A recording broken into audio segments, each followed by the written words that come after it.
Welcome to the DSPN. He's given him. Well, there you go. He was forward. Oh, a punch up now in midfield. Fraser's involved. The Devlin Sports Podcast Network. Righto, Sportos, here goes the DSPN for Wednesday. Marty, Devlin, Lachlan Waugh. Today, a double dose of cricket for you. Rahul Patil, our man in Hamilton. He attended both the Basin and the Hamilton tests, wrapping up a really weird test series versus England. As well as that, Lea Tahuhu. The White Ferns are about to kick off 3 one-day matches against Australia. There's quite a lot on this because we've got to win these matches to automatically qualify for the One Day World Cup next year. But this is the first time that the world champions, get that T20 world champion White Ferns, are playing in New Zealand. Basin reserve tomorrow. Freebie too, if you do want to go along and cheer and support. As well as that, Julian David, speed climber from the Olympics. He made the top 8 in Paris. We catch up with him and blah, blah, blah, blah. Miles Davis casting his, I was going to say expert eye, over all things sport over the last few days. If you like what you're listening to and what you're looking at, then please subscribe. That's what we want. Subscribe, especially on the DSPN YouTube channel. Trying to hit 5,000 subscribers before Christmas. That would be magnificent. Like, share, subscribe, follow. Leave a comment. We'll try and get back to as many as we possibly can. We begin the show same way every day. If you're familiar with it, you know it's a sermon. We live in an amazing, amazing world, and it's wasted on the crappiest generation of just spoiled idiots. 2 test cricket matches then, 2 totally different sets of circumstances. New Zealand, England, pedestrian. Aussie, India, thrilling and dramatic. Ours was the predictable end of a dead rubber contest. Theirs, if you're watching yesterday, one team simply desperate to avoid the follow-on and the other equally so to bowl them out. What a weird series, though, the Black Caps versus England ultimately was. 3 matches, 3 total thrashings, which for me makes it kind of hard to get too excited about winning yesterday in Hamilton, simply because alongside the euphoria of that single result rides a 2-1 loss where we were walloped as convincingly as we just smacked them. And we were walloped twice. What we just did to them, they'd already dealt us a double dose of. So how are you meant to reconcile that? Oh, if only we'd held those catches in Christchurch or laid them in 5 with Harry Brook. We could have and we might have and we would have and then we... No, we lost. We lost badly. We lost terribly. We lost 2-1. There is no what if. There's only a series result in the record books. Enjoy the win, sure, but it comes with a big fat asterisk called alpha loss attached. That's why it's called a dead rubber, because the result is exactly that. It's nice for the stats, but we lost, and you can never divorce that fact. In Brisbane, meanwhile, the Indian rearguard might have just saved the series for the visitors. When the 9th wicket fell last night, they still needed 41 runs to avoid the follow-on, and that is a lot for any 2 tail-enders to accumulate. It was so intense, every ball. If India were made to follow on, they probably almost inevitably lose that test and go down 2-1, 2 new tests to play, and it's a different set of circumstances completely for them. But what we saw last night was rearguard action at its absolute best, every bit as enthralling as any game you're ever going to watch, only there was no winner, there was no loser, and that's test cricket, isn't it, sometimes? For the Black Caps, to me, that now wraps up the year and concludes our test season. India was the obvious standout. Most of the tests rest pretty average. But look, let's be honest. It's always nice to finish with a convincing win. Devlin. Rahul, great to talk again. You were at both Wellington and Hamilton. How can we thrash them like that when they did the same to us just days earlier? Yeah, it's a funny old game, isn't it? I guess it comes down to the fact what we said after that second test, that we are not as bad as we played in those first 2 tests.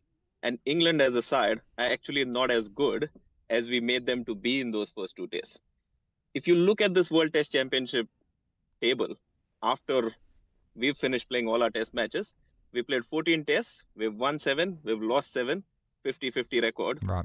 England, on the other hand, and we are 4th on that table as it sits right now, England are way below us. They are in 7th place.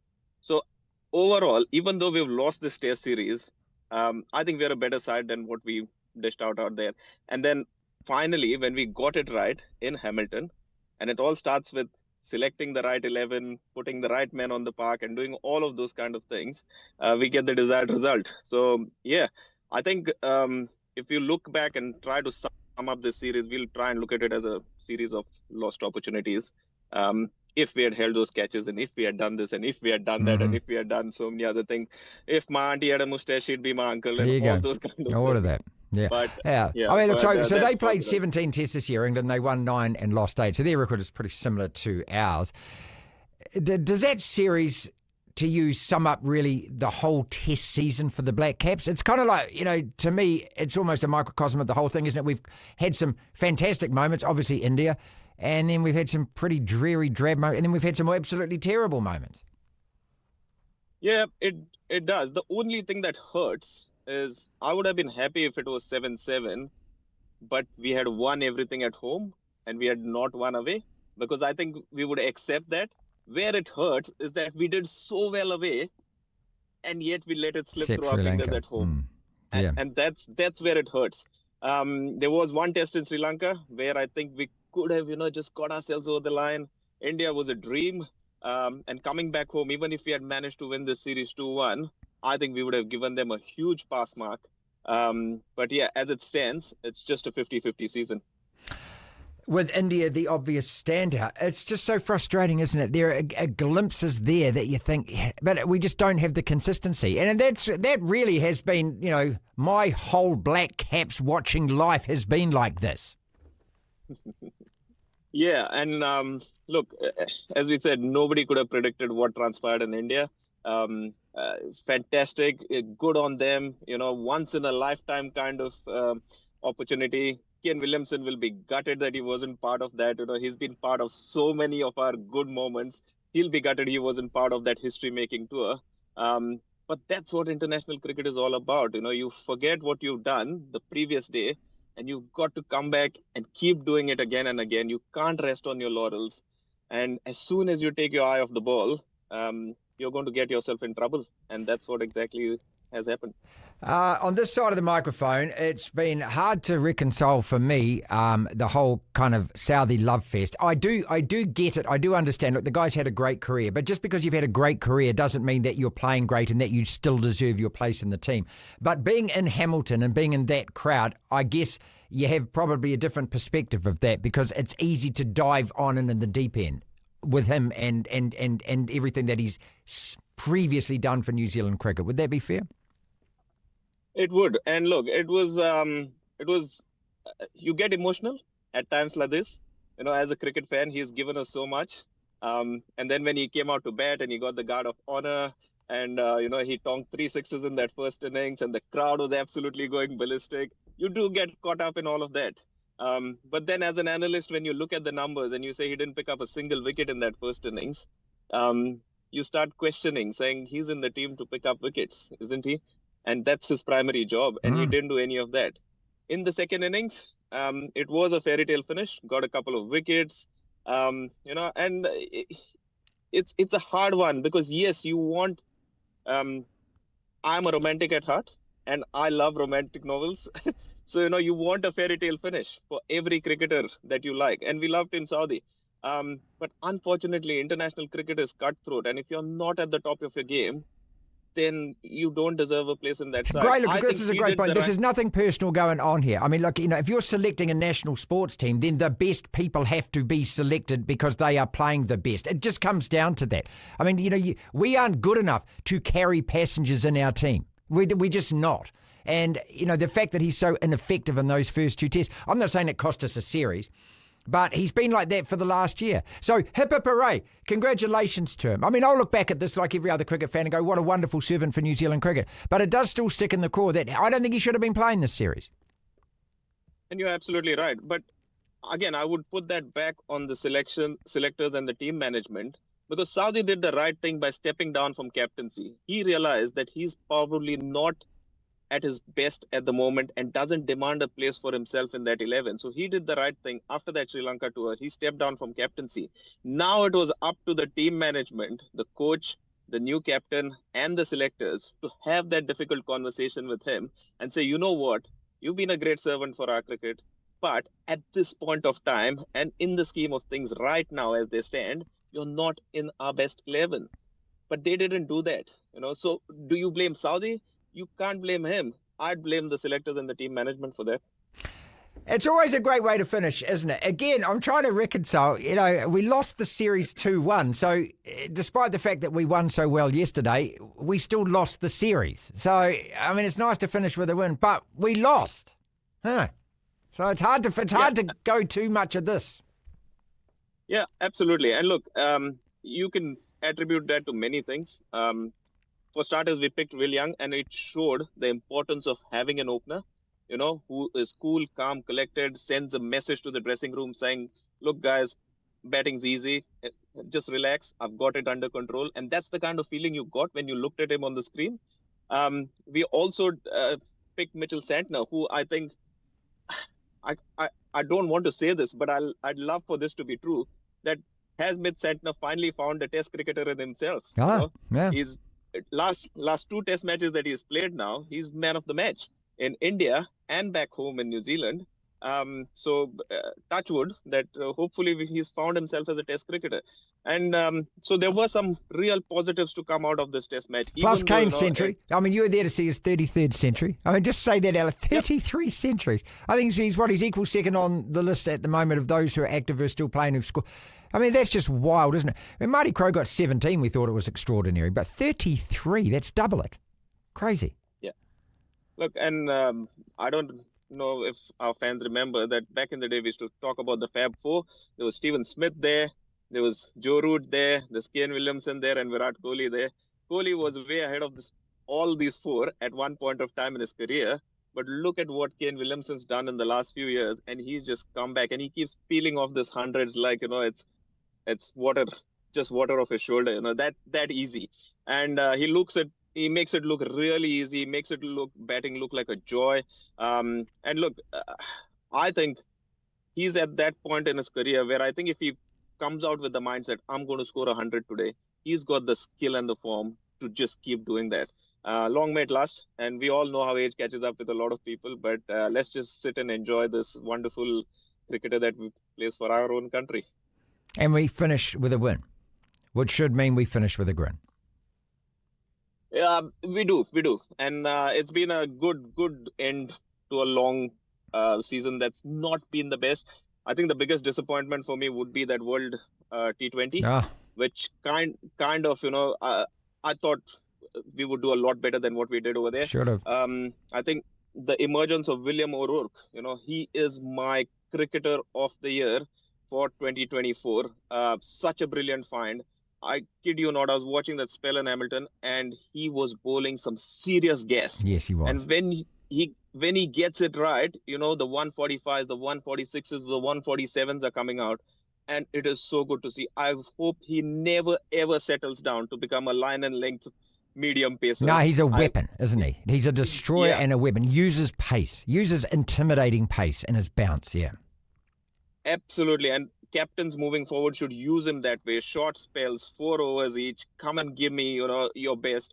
And I hope he keeps doing that. So I think he's the find of 2024 for us. But as I said, the biggest disappointment for me would be some of the decisions that the selection committee and the team management made in 2024. That would be the real disappointment for me. The White Ferns have got 3 one-dayers up against the Oz. Now, we need to win all 3, really, to qualify automatically for the one-day Women's World Cup next year. It's a bloody tough ask, beating Australia in cricket, either men's or women's. Lea Tahuhu is with us. Made her debut ODIs way back in 2011 against Australia, but injured for this series. So, Lea, first and foremost, congratulations on that T20 World Cup win. Then I want to ask you about your injury when you're going to come back. But are you still basking in that glory? Yeah, I think we are. I think it's something that never gets old, to be honest. No. Hearing, congratulations and World Cup champions, it's a pretty nice ring to it. Well, it never goes away, does it? It's forever now. It doesn't. Exactly, that's right. We can call ourselves that. Look, and I make no bones about it. I was, a very harsh critic during the year because the results and the form just weren't up to it. But it all came together in that tournament. Is that sport or is that cricket, or did you always feel that you had that in you if you could all get it right together?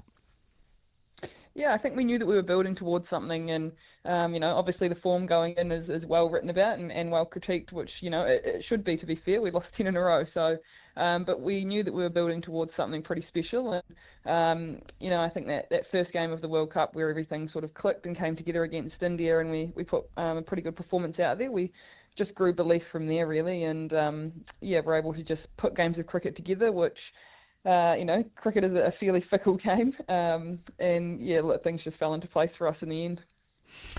And fell into place perfectly, because it just seemed that you got stronger and more confidence. Was that fair? That once, as you say, you got that win, did that kind of mentally just, I suppose, lift the team? Yeah, I think so. I think mentally it probably just unlocked a few people, and I think the way that our youngsters stood up in those situations, and someone like a Rosemary Meir coming back into the team added a lot in those conditions as well. And I think, the belief just grew after that first win, and sort of seeing how we could play when everything clicked for us in all three facets of the game. So, once you get belief, it's a pretty strong thing within a team. Lea, cast your mind back, when that final act of the match is played out and you get that win, what courses through your veins? Is it unlike anything you've felt before? Yeah, it was, to be honest. I think a couple of balls out, I actually had tears in the eyes, and I was thinking, I hope the ball doesn't come to me because I'm not going to be able to see it. Nearly ran past Susie and I with about an over to go, and just said, look, soak it up and embrace it and enjoy it. That last over kind of went as a blur, and then when that final ball was bowled and you knew that that win was ours, it's just a moment that I don't think you'll ever be able to relive, to be honest. Because cricket is one of those weird sports where a lot of what you do is measured in failure. And I don't mean that in any way, but it is, isn't it? I mean, most of the time you go out, you don't get enough runs. You get hit with the bowling, you're looking at your stats. It's almost rare to have, that kind of thing happen all the time. Yeah, I think it is. I think in most sports you probably fail more than you succeed, if we're honest about it. And so when you have those moments where you're successful, you have to really enjoy them and bask in them for as long as you can. Of course. These ODIs against Australia, though, how many times have you played Australia and beaten Australia in your whole career? Probably not that many, to be honest, that I've actually beaten them, especially in one-day cricket. They're a pretty dominant force in this format. So the girls are certainly aware of what's coming to them this week, and they're out in the nets here in Wellington working pretty hard at the moment. Yeah, I mean, it's 3 years. I said right at the intro, it's a bloody tough ask, isn't it? It doesn't mean that we can't get through to the the World Championships next year, but it might have to be a bit of a roundabout backdoor route. Yeah, I think we know that obviously we've left ourselves in a bit of a situation where we certainly need to get a win or two to be able to guarantee ourselves automatic qualification for that World Cup next year. It's not the end of the world if we don't, automatically qualify. We'll go off to a qualifying tournament if that's the case, but we'd certainly like to avoid that and get a win or two over our Aussie neighbours. And playing at home for the first time after being world champions, that must be pretty special. Yeah, I think it's going to be really cool. I think New Zealand cricket have obviously made the game free entry, so it's always a big crowd in Wellington as it is, but I think hopefully tomorrow there'll be a really good crowd turnout. And as yourself, I mean, it's been 13 or 14 years now, and you had that time where you were dropped from the team and all of that kind of stuff, so it's a real roller coaster, isn't it, doing this as a job? Yeah, it is. Yeah, I think any professional athlete goes through those sort of ups and downs and roller coasters, and look, at the end of the day, I guess I'm just happy to still be here and contributing to the team. And where's that medal? Where do you keep it? It's currently on the bookshelf at home. It was actually in my son's nappy bag for about a week because I got asked to take it to an event and I forgot about it. So it was left in the young one's nappy bag for a bit, but now it's back on the bookshelf now. Congratulations again. All the very best for the team for this series, and hopefully you come back from your injury real strong next year too. Thank you so much for your time. Thanks very much. Cheers. Martin Devlin. The Tight Five. 5 separate sporting topics, Lachlan, roughly 90 seconds on each. When the bell goes, on to the next topic we go. And an eclectic mix today, including England. Were they clearly on the plane in Hamilton? Or is that just the way Test cricket goes? We'll talk about Tim Southey's swan song and the fond farewell that he was given. HPNZ, High Performance Sport New Zealand, have slashed funding for many Olympic sports. Marcus Rashford, the Man United super striker, says he's ready for a new challenge. Super striker? Well, mate, he's scored like 130 or 40 goals for the club. It's incredible. But now he wants to go and he's ready for a new challenge or whatever it is. The NBA have announced a new format for the All-Star weekend. I just trying to make something of something that no one really is interested in anymore. And a survey from the New South Wales Rugby League say that the women players are twice as likely to get abused on social media. In no particular order, we'll start with the cricket though, because the Black Caps' emphatic win yesterday. Had you lost interest in the series after the first two? As I said, I started the show, it's always nice to finish on a win, but it's not a win that is really exhilarating or uplifting. I'm sure it is for the players, sure, and they get to collect a stump and all of that kind of stuff, but when you've lost the series already, in any three-match series where you lose the first two, the third one, it's like the Origin, isn't it? Once you won the first two. I was just about to say that. Yeah, great. New South Wales win that third one. Woo!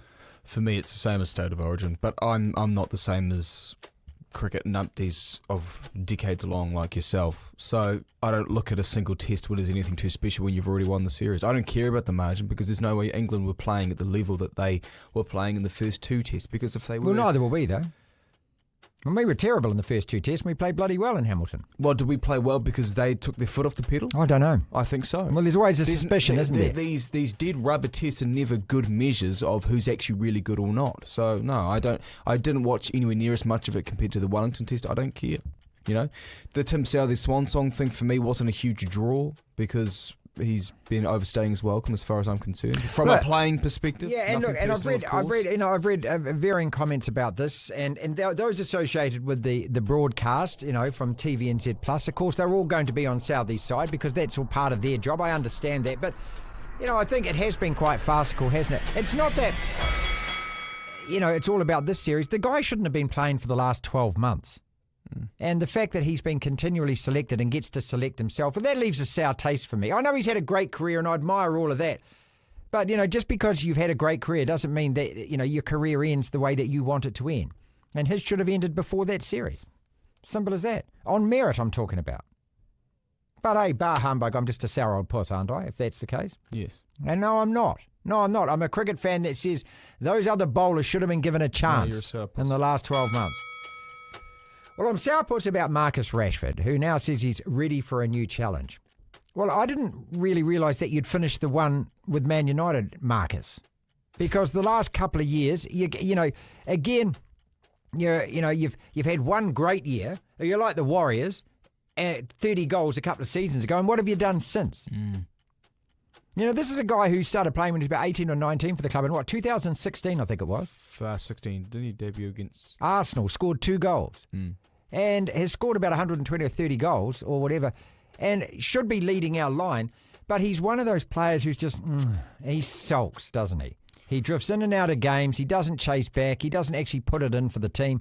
I'm happy for him to go, to be honest. No, he doesn't want to be there. Which is a real shame, because if he stuck around, it meant that he took the place of probably a more deserving player. So if he's gone, well, then maybe you guys might actually put a good player in your starting lineup. No, right. He hasn't wanted to be there for at least a year now. And the most frustrating thing about him, and this is the old-fashioned side of me coming out, during the recent international break, he's not in good form, Marcus Rashford. Hasn't been for a little while. Manchester United obviously are having a pretty poor struggling. Season. And yet, during the international break, he was photographed courtside at an NBA game in New York. Yeah, with all his bling. His bling, which, being a show I pony. sound like an old man. But no, it's true. I feel like you can do that when you've earned that. Yeah. It's kind of like a study break at university. That 2 weeks you get sort of mid-semester break, you're not meant to really go out and have a holiday. He epitomises for me actually study. The attitude of this whole generation of sports people who equate wealth with success, whereas I equate success with winning things. Because the telephone numbers that they all get paid these days, be it NBA basketballers or footballers or whatever, or cricketers, it's just, it's a stratosphere that, as I grow, you never would have imagined that people would be multiple millionaires in their early 20s for playing sport, right? And yet, but that doesn't mean that you are overwhelmingly brilliant at your sport or you've achieved anything. You've got a fat bank balance, great. But to me, he's weak, Marcus Rashford is what he is. He should be staying and fighting for his place and leading that team to success. Any other team that picks him up now, you're looking at him going, sure, you can be a good player when you want to be, but do you have the motivation to actually grind it out for us? No. No. Clearly he doesn't want to do it. But this generation, it's a different generation of players now. But I think in American sports and in European football leagues outside of the Premier League, for the most part, you might get paid in anticipation of success. Jordan Love at the Green Bay Packers is a great example. But if you don't succeed, you'll get cut from your contract, or you'll get traded, or you get booted out of there. So these guys get it really cushy, man. He gets his $500,000 a week regardless. Some of these Premier League blokes do, particularly the English players. Jesse Lingard was a good example when he was at you guys. But outside of the Premier League, you might get the money earlier than that success, but if you don't back it up, you do get cast aside. All right, we earn some big money for you, Marcus. He'll go to Spain and all the very best, mate. And score a couple of goals. You don't leave United as a legend at all, even if you think you are in your own head. This survey from New South Wales, the Rugby League, about women players twice as likely to cop social media abuse. Doing this job and being a radio announcer for the last 35 years of my life, I mean, I wish they'd do a survey on radio announcers or people who work on television or in any bit of the public eye doing anything like that and the abuse that you cop. Look, if you're copping social media abuse, make your account private. You're never going to stop these morons by making foul comments at you, are you? And the only way to cure this is a really simple cure. Is every single person who opens any social media account across whatever it is, Twitter, Instagram, I don't care what it is, you should have to be passport identified and only able to use your real name. If your real name is up there with your face and where you work, the abuse stops today. That's how easy it is. Because nobody's going to get on and abuse anyone if they can be tracked back and their employer can be phoned and go, guess what your clown's doing, right? You risk everything. You risk your job, you risk your livelihood, you risk everything. You risk your own personal reputation. So because they won't do that, then you have opened the door, society has, to a whole lot of anonymous cowards who are going to abuse people. What's the answer here, Lachlan? I mean, I feel for these players, sure, but at the same time, turn your social media off. You don't have to live. You don't have to live, with social media in your life if you don't want it. It's the same people who, Ray Gunn's a great example. Who, as soon as she came back from the Olympics, complained about her family being and abused. now she's cashing in on it. Well, get off it then. Stop going to these red carpet events. Stop putting your face all over social media if you have an issue with the impacts of it on your family. Stop because they can't. They're addicted to it. For lack of a better term, she's a fame whore. She can't help herself. It's the same with these athletes and whatnot. The Marcus Rashfords of the world. They can't help not being on social media. Now, there's an element of it where, especially in my age bracket, you can't really not be on it because it's how you communicate with people. Sure, I understand. But if it's getting to a point where it's affecting your mental health, well, you've got to weigh out what really is important. Now, in terms of isolating this, these female rugby league players in New South Wales. For starters, what's the point of the article? Is it to make it? Sorry for them? Well, it's a typical Radio New Zealand article, which kind of the implication of it is that somehow they didn't carry out the investigation. No, but somehow it's misogynist and everything else. Picked it up from somewhere else. That's exactly it. But I mean, the way that the article's written and the headline's written, it's obviously sort of something like male players get. Well, of course they do. Everyone gets. Everyone gets. Yeah. If you're putting yourself out into the public sphere, if that's part of your job, so. It's not going to change. Don't read the comments. It's not going to change. Don't read the comments. Well, get off social media then. Yeah, but they won't do it because they can't. Because they can't. Themselves. That double-edged sword kind of thing. HPNZ, this is High Performance Sport New Zealand. I missed the S out of there, cutting some funding. I don't think they should cut the swimming and the hockey funding. I really like hockey. Hockey to me has got a huge place to play in New Zealand sport, especially at the Olympics, but they're getting theirs cut. The New Zealand men's sevens team's got theirs cut because they didn't perform at the Olympics. The swimmers went there with huge hopes, high hopes, right? Well, the men's sevens would get funded by New Zealand Rugby, wouldn't they? Why does rugby need any money? It's the richest sport in the countly. Well, they're losing money every year. Why does cricket need any money? They're rich as well. I mean, these sports, they won't, badminton doesn't get any funding, or e-sport, or all these other sports. Yeah, but the logic makes sense. You put the money into something that's going to get you a gold medal at the next Olympics, right? Or the sports that you are succeeding in. So cycling gets a boost because we did bloody well there. But swimming, we were goddamn close. And all of those swimmers... Well, we were pretty disappointing. We had a couple of medal hopefuls. But also during the year, we were winning at World Championships and short course and indoors. And events that didn't have the best swimmers in the world. That's like saying, world titles. The Milwaukee Bucks or, I don't know, the Houston Rockets are the best team in the NBA because they won the NBA Cup. Well, no. Or my Lakers last year. It doesn't mean that at all. It just means you only beat who turns up. Well, if the best in the world's not turning up, of course you're going to win. Still a world champion, mate. No, move on. Still won the third test against England. No, your brain is rolling out the door. I'm not talking about this. Still won that third test against England. No, it doesn't mean anything. Yeah. You're doing this on purpose. Black Caps ending on a high. I'm becoming Black Caps ending the season on a high. You're sticking a skewer into my hip here and annoying me on purpose. All right, well, let's finish then with the NBA, who've decided to revamp the All-Star Weekend. There's going to be 4 teams of 8 players and then they're going to play a one-day tournament and all of that. God, I tell you what, they're desperate to try and keep this event going when it's dead, isn't it? The NBA All-Star Weekend died about 10 years ago. The slam dunk contest is kind of cool and the three-point shootout and stuff like that, or maybe have a skills fest. But the players aren't going to risk themselves playing a game that's meaningless. No, they need to get rid of it. They need to have some sort of skills competition. It's actually one of those things. Its lifespan has ended, hasn't it? Yeah. But natural lifespan gone. Yeah.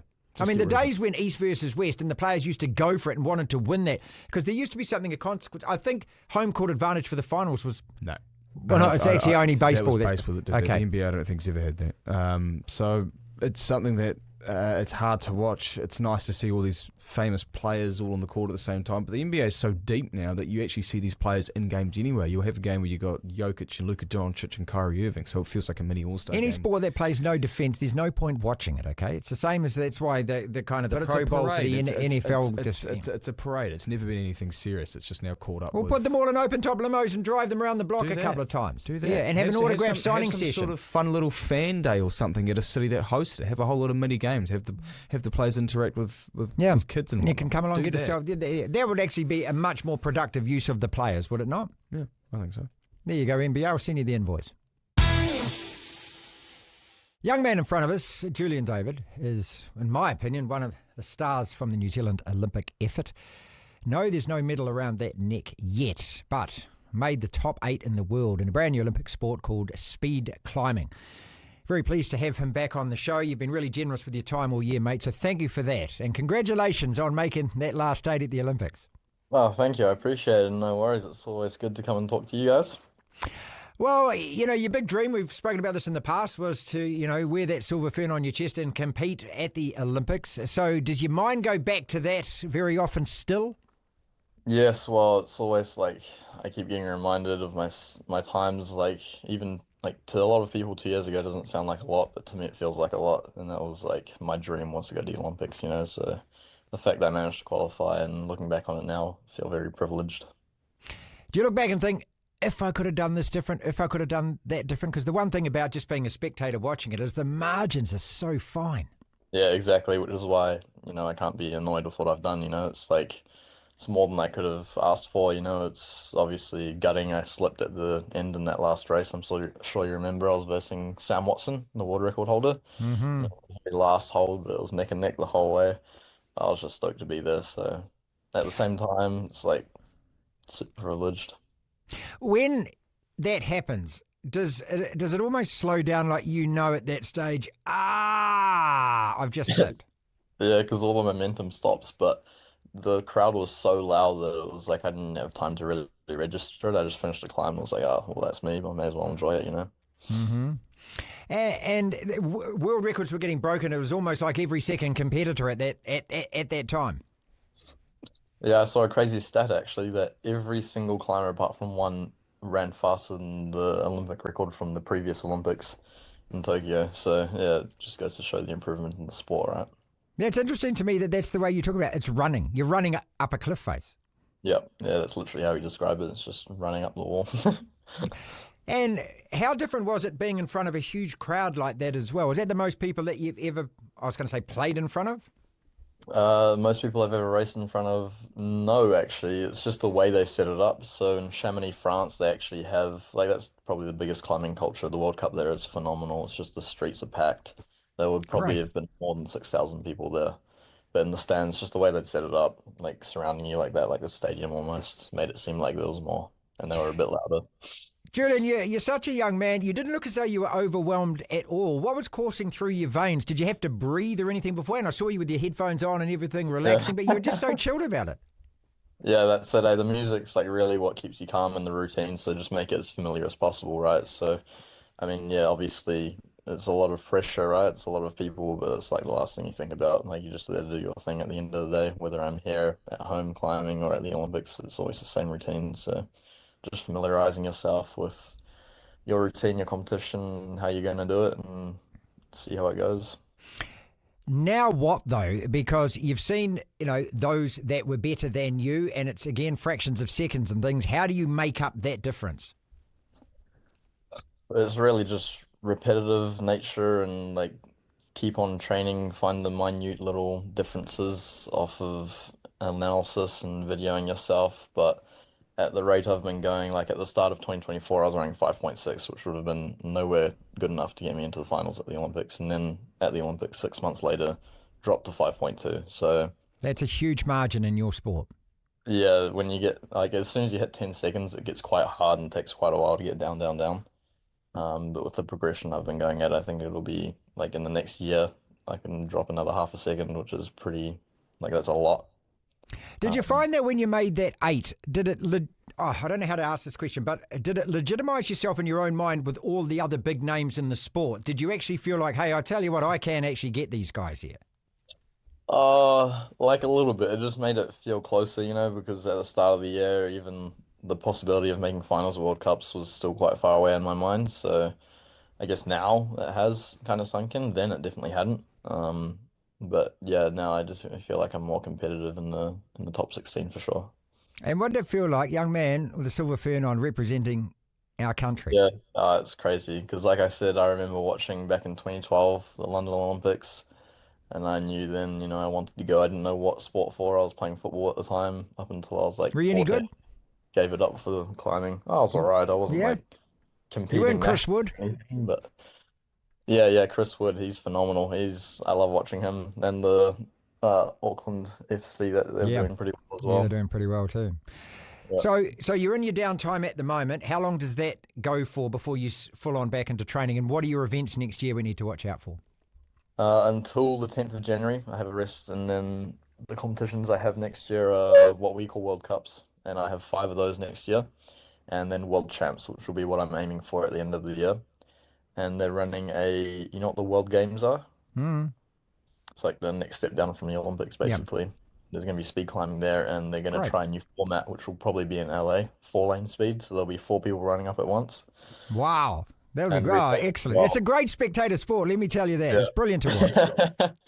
Yeah, so they're already finding ways to mix it up and make it even more entertaining. So this is going to be your life's work for, what, the next decade at least, I presume? Yes, exactly. I'll definitely be focusing on, LA 28 and Brisbane 32, so watch out, definitely. And there's enough pingers in it for you to keep going? Oh, definitely. Definitely.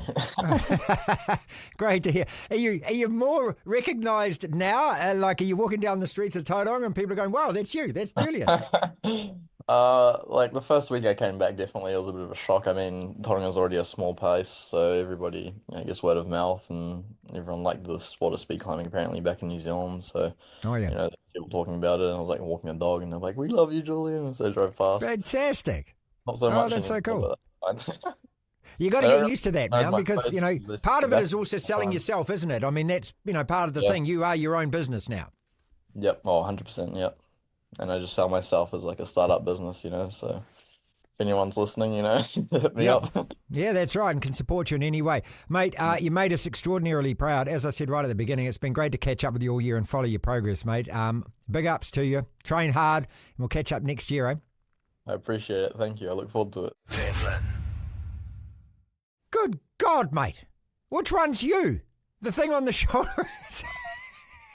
I thought This is the other half, the bearded dragon. I thought an old grizzled dinosaur, and then I'm staring at an old grizzled dinosaur. How old is Mabel? Yeah. She's a year old now, Mabel. Bearded dragon. She's a bearded dragon. And you and I have both had acquaintances with those over the years. Some more than others. But she might start going mental and crawling around the back and over my head and make me scream. She's got really sharp claws. But I've got a little enclosure to bung her in here if she starts misbehaving. Oh, so and what does she eat? Cockroaches, crickets, and lots of vegetables, green leaf stuff. Okay. Rocket and coriander. And rocket and coriander. God, what are you doing? This has got expensive taste. I was just going to say. Yeah. And how do the dogs handle her? The big dogs would keep away from her. Martha, the little one, is frightened of her. The cats are a bit inquisitive, but my mother-in-law is petrified of her. Right. Which is great. Yeah, I mentioned cricket before. Mate, get your head around that series. How weird was it? I mean, you're celebrating because your mob obviously won 2-1, and I'm, happy that we won a test match, but it's hard to put a perspective on it when you get so thrashed in two of them and yet you turn around and do the same in a dead rubber one. Well, what do you mean it's hard to put a perspective on it? Like a bit like you this week. It's your last week of work. You really CBA, can't be asked. So you just, you've done your year, you've succeeded in what you needed to do, and now you're just cruising till the end. And basically, that's what England were doing. They're saying, if we lose this, there's some nice golf courses in Hamilton. Yeah. We can go out and have a couple of days of golf before we bugger off home.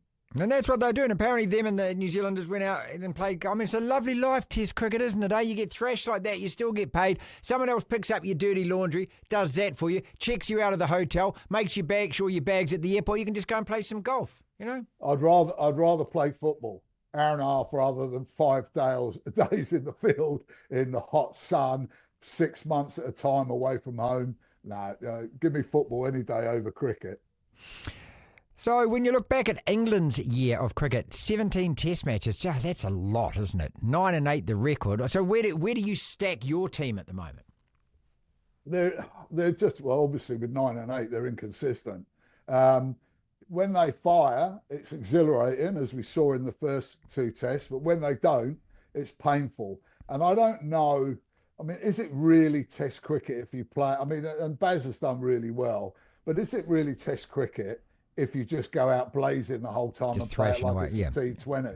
Yeah. For me, if you get a ton in it, it's got to be ground out, with your brilliant shots in there, but you really got to work for it. This way, you get a little bit of luck. I'm not saying that they're not skillful players, but it's the methodology of it. I'm old school, mate. I like to see real grinding test matches that go the 5 days. Like the Ashes series in 2005.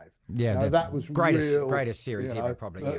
Last wicket partnership with Anderson and Monty Panesar over in Cardiff. Just digging. See, isn't that weird when you time. say that, mate? I thought that the best test cricket I've seen over the last few days was watching 2 tail-end Indians last night bat 41 runs to avoid a follow-on, right? It wasn't winning a test match. It wasn't a 5-for. It wasn't scoring 100 off 19 balls, mate. It was 2 guys you're grinding it out for their team to avoid a follow-on and perhaps a defeat. That's test cricket to me.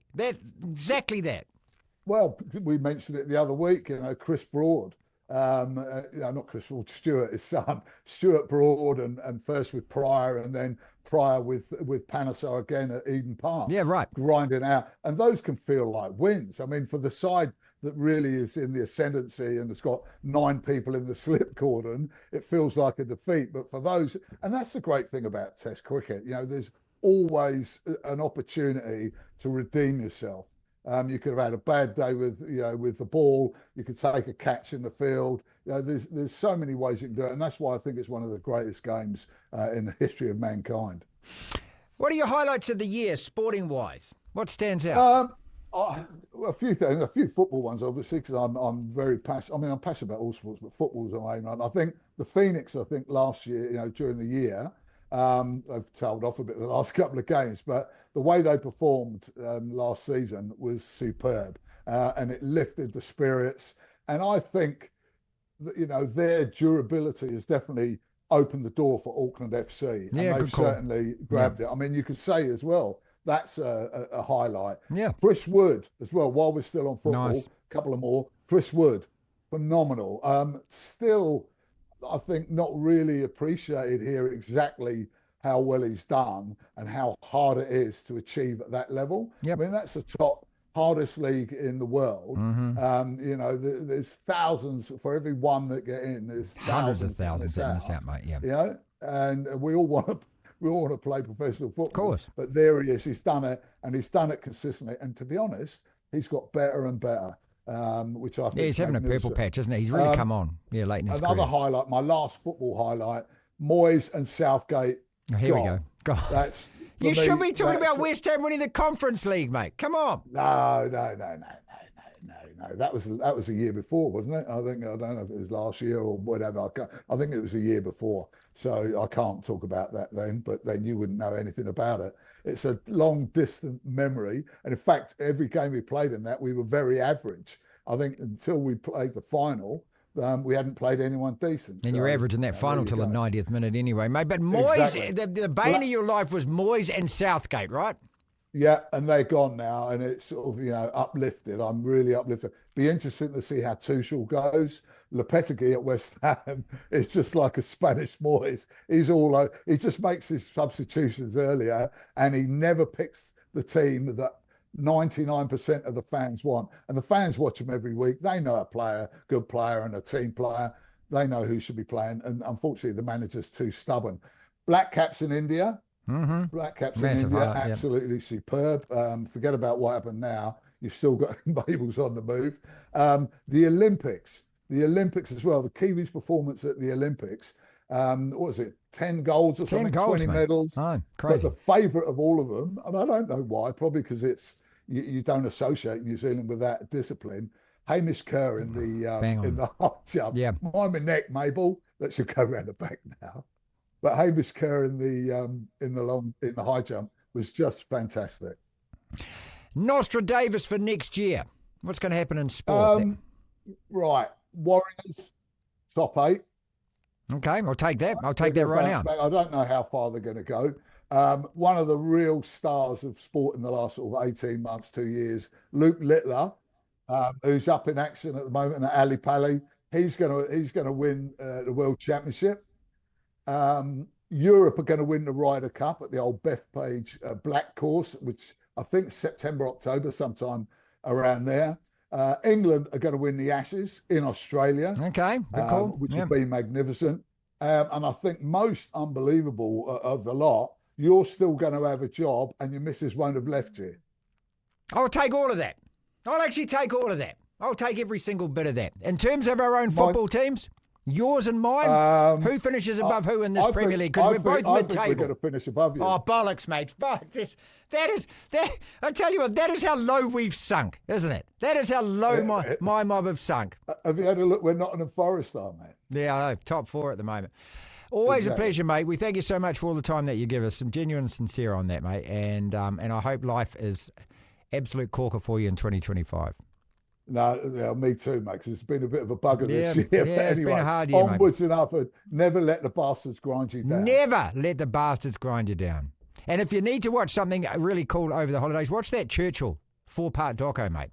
What a man that guy was. I've been watching a lot of Bollywood stuff, Indian stuff. It's quite cool, actually. The old Bill slapping people around, and yeah, it's brilliant. They don't muck around over there.